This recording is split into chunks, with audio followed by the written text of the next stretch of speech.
भोले बाबा के सभी भक्तजनों को मेरा नमस्कार। मैं नियति आज आपके सामने तीसरा अध्याय जिसको विस्तार करने जा रही हूँ, बिंदु ब्राह्मण की कथा है। श्री सूत जी बोले, शौनक सुनो, मैं तुम्हारे सामने एक अन्य गोपनीय कथा का वर्णन करूंगा, क्योंकि तुम शिव भक्तों में अग्रगण्य व वेद वेताओं में श्रेष्ठ हो। समुद्र के निकटवर्ती प्रदेश में वाशकल नामक गांव है, जहां वैदिक धर्म से विमुख महापापी मनुष्य रहते हैं। वे सभी दुष्ट हैं एवं उनका मन दूषित विषय भोगों में ही लगा रहता है। वे देवताओं एवं भाग्य पर विश्वास नहीं करते। वे सभी कुटिल वृत्ति वाले हैं, किसानी करते हैं और विभिन्न प्रकार के अस्त्र शस्त्र भी रखते हैं। वे व्याभिचारी हैं। वे इस बात से पूर्णतः अनजान हैं कि ज्ञान, वैराग्य तथा सद्धर्म ही मनुष्य के लिए परम पुरुषार्थ है। वे सभी पशु बुद्धि हैं। अन्य समुदाय के लोग भी उन्हीं की तरह बुरे विचार रखने वाले, धर्म से विमुख हैं। वे नित्य कुकर्म में लगे रहते हैं। वे सदा विषय भोगों में डूबे रहते हैं। वहाँ की स्त्रियां भी बुरे स्वभाव की, स्वेच्छाचारिणी, पाप में डूबी, कुटिल सोच वाली और व्यभिचारिणी है। वे सभी सद्व्यवहार और सदाचार से सर्वथा शून्य है। वहाँ सिर्फ दुष्टों का निवास है। वाशकल नामक गांव में बिंदु नाम का एक ब्राह्मण रहता था। वह अधर्मी, दुरात्मा और महापापी था। उसकी स्त्री बहुत सुंदर थी। उसका नाम चंचुला था। वह सदा उत्तम धर्म का पालन करती थी, परंतु बिंदु वैश्यगामी था। इस तरह कुकर्म करते हुए बहुत समय व्यतीत हो गया। उसकी स्त्री काम से पीड़ित होने पर भी सर्वधर्मनाश के भय से कलेश सहकर भी काफी समय तक धर्म भ्रष्ट नहीं हुई, परंतु आगे चलकर वह भी अपने दुराचारी पति के आचरण से प्रभावित होकर दुराचारिणी और अपने धर्म से विमुख हो गई। इस तरह दुराचार में डूबे हुए उन पति पत्नी का बहुत सा समय व्यर्थ बीत गया। वैश्यगामी दूषित बुद्धि वाला वह दुष्ट ब्राह्मण बिंदु समयानुसार मृत्यु को प्राप्त हो और नरक में चला गया।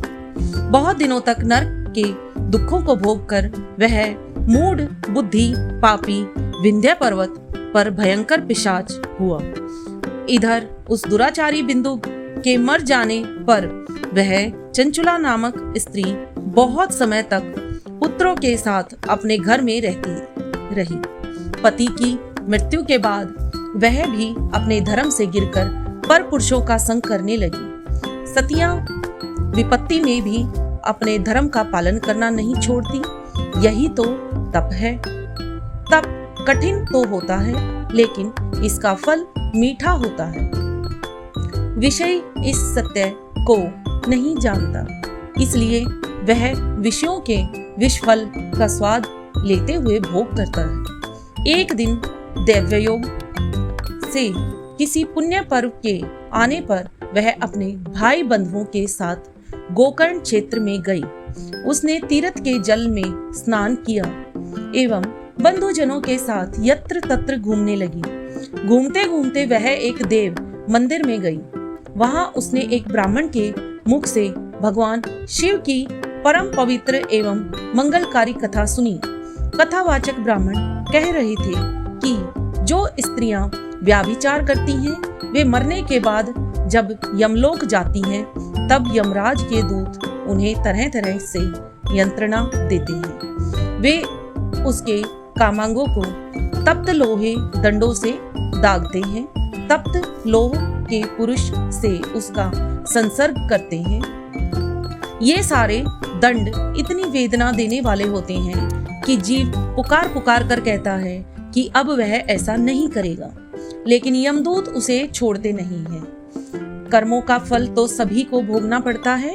देव, ऋषि, मनुष्य सभी इससे बंधे हुए हैं। ब्राह्मण के मुख से यह वैराग्य बढ़ाने वाली कथा सुनकर चंचुला भय से व्याकुल हो गई। कथा समाप्त होने पर सभी लोग वहां से चले गए। तब कथा बाँचने वाला ब्राह्मण देवता से चंचुला ने कहा, हे ब्राह्मण, धर्म को न जानने के कारण मेरे द्वारा बहुत बड़ा दुराचार हुआ है। स्वामी, मेरे ऊपर कृपा कर मेरा उद्धार कीजिए। आपके प्रवचन को सुनकर मुझे इस संसार से वैराग्य हो गया है। मुझ मूढ़ चित्त वाली पापनी को धिक्कार है। मैं निंदा के योग्य हूँ। मैं बुरे विषयों में फंसकर अपने धर्म से विमुख हो गई थी। कौन मुझ जैसी कुमार्ग में मन लगाने वाली पापनी का साथ देगा? जब यमदूत मेरे गले में फंदा डालकर मुझे बांध कर ले जाएंगे और नरक में मेरे शरीर के टुकड़े टुकड़े करेंगे, तब मैं कैसे उन महायातनाओं को सहन कर पाऊंगी? मैं सब प्रकार से नष्ट हो गई हूँ, क्योंकि अभी तक मैं हर तरह से पाप में डूबी रही हूँ। हे ब्राह्मण, आप मेरे गुरु हैं, आप ही मेरे माता पिता हैं। मैं आपकी शरण में आई हूँ। मुझ अबला का अब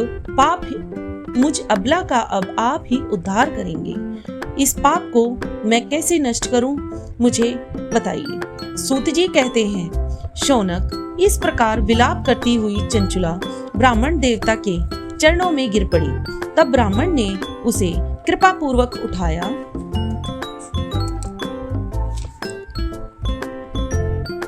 और इसी के साथ चंचुला का चौथा अध्याय शुरू हुआ। चंचुला की शिव कथा सुनने में रुचि और शिवलोक गमन। ब्राह्मण बोले, नारी, तुम सौभाग्यशाली हो जो भगवान शंकर की कृपा से तुमने वैराग्यपूर्ण शिव पुराण की कथा सुनकर समय से अपनी गलती का एहसास कर लिया है। तुम डरो मत, भगवान शिव की शरण में जाओ।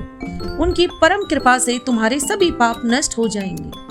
मैं तुम्हें भगवान शिव की कथा सहित वह मार्ग बताऊंगा जिसके द्वारा तुम्हें सुख देने वाली उत्तम गति प्राप्त होगी। शिव कथा सुनने से तुम्हारी बुद्धि शुद्ध हो गई है और तुम्हें पश्चाताप हुआ है तथा मन में वैराग्य उत्पन्न हुआ है। पश्चाताप ही पाप करने वाले पापियों के लिए सबसे बड़ा प्रायश्चित है। पश्चाताप ही पापों का शोधक है। इसके करने से पापों से शुद्धि हो जाती है। सत्पुरुषों के अनुसार पापों की शुद्धि के लिए प्रायश्चित पश्चाताप से ही संपन्न होता है। जो मनुष्य अपने कुकर्म के लिए पश्चाताप नहीं करता वह उत्तम गति प्राप्त नहीं करता, परंतु जिसे अपने कुकृत्य पर हार्दिक पश्चाताप होता है वह अवश्य उत्तम गति का भागीदार होता है। इसमें कोई शक नहीं है। शिव पुराण की कथा सुनने से चित्त की शुद्धि एवं मन निर्मल हो जाता है। शुद्ध चित्त में ही भगवान शिव व पार्वती का वास होता है। वह शुद्धात्मा पुरुष सदा शिव के पद को प्राप्त होता है। इस कथा का श्रवण सभी मनुष्यों के लिए कल्याणकारी है, अतः इसकी आराधना व सेवा करनी चाहिए। यह कथा भवबंधन रूपी रोग का नाश करने वाली है। भगवान शिव की कथा सुनकर हृदय में उसका मनन करना चाहिए। इससे चित्त की शुद्धि होती है। चित्त शुद्धि होने से ज्ञान और वैराग्य के साथ महेश्वर की भक्ति निश्चय ही प्रकट होती है तथा उनके अनुग्रह से दिव्य मुक्ति प्राप्त होती है। जो मनुष्य माया के प्रति आसक्त है वह इस संसार बंधन से मुक्त नहीं हो पाता। हे ब्राह्मण पत्नी, तुम अन्य विषयों से अपने मन को हटाकर भगवान शंकर की इस परम पावन कथा को सुनो, जिससे तुम्हारे चित्त की शुद्धि होगी और तुम्हें मोक्ष की भी प्राप्ति होगी। जो मनुष्य निर्मल मनुष्य हृदय से भगवान शिव के चरणों का चिंतन करता है उसकी एक ही जन्म में मुक्ति हो जाती है। सूत जी कहते हैं, शौनक, यह कहकर वे ब्राह्मण चुप हो गए। उनका हृदय करुणा से भर गया। वे ध्यान में मग्न हो गए। ब्राह्मण का उक्त उपदेश सुनकर चंचुला के नेत्रों में आनंद के आंसू छलक आए।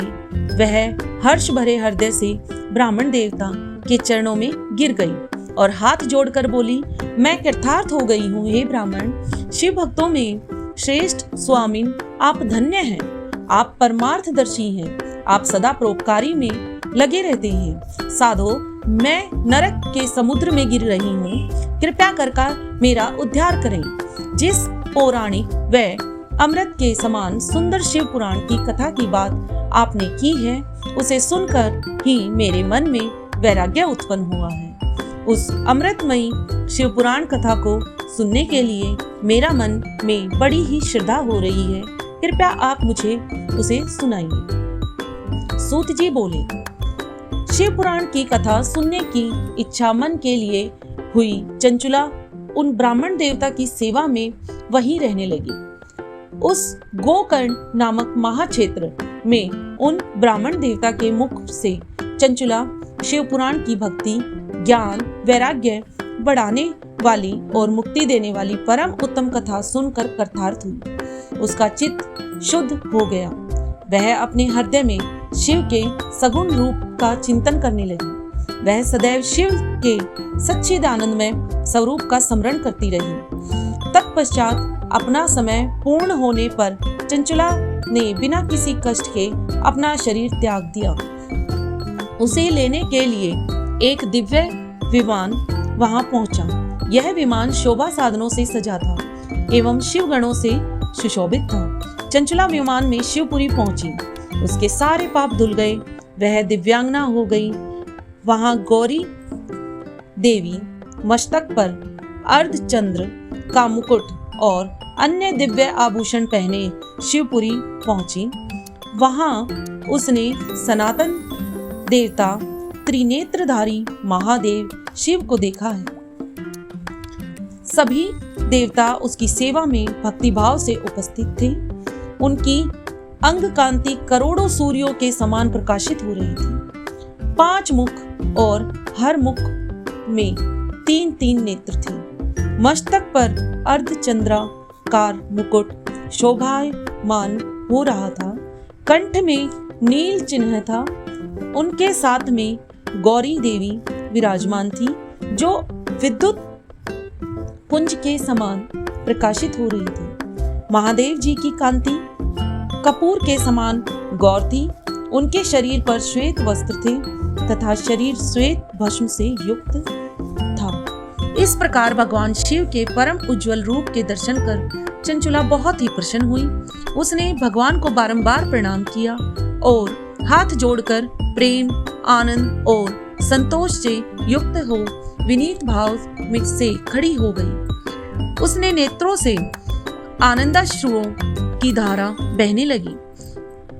भगवान शंकर और भगवती गौरी उमा ने करुणा के साथ सौम्य दृष्टि से देखकर चंचुला को अपने पास बुलाया। गौरी उमा ने उसे प्रेम पूर्वक अपनी सखी बना लिया। चंचुला सुख पूर्वक भगवान शिव के धाम में उमा देवी की सखी के रूप में निवास करने लगी। इसी के साथ शिव भक्तों, शिव पुराण का 4था अध्याय पूर्ण हुआ। हर हर महादेव। ओम नमः शिवाय।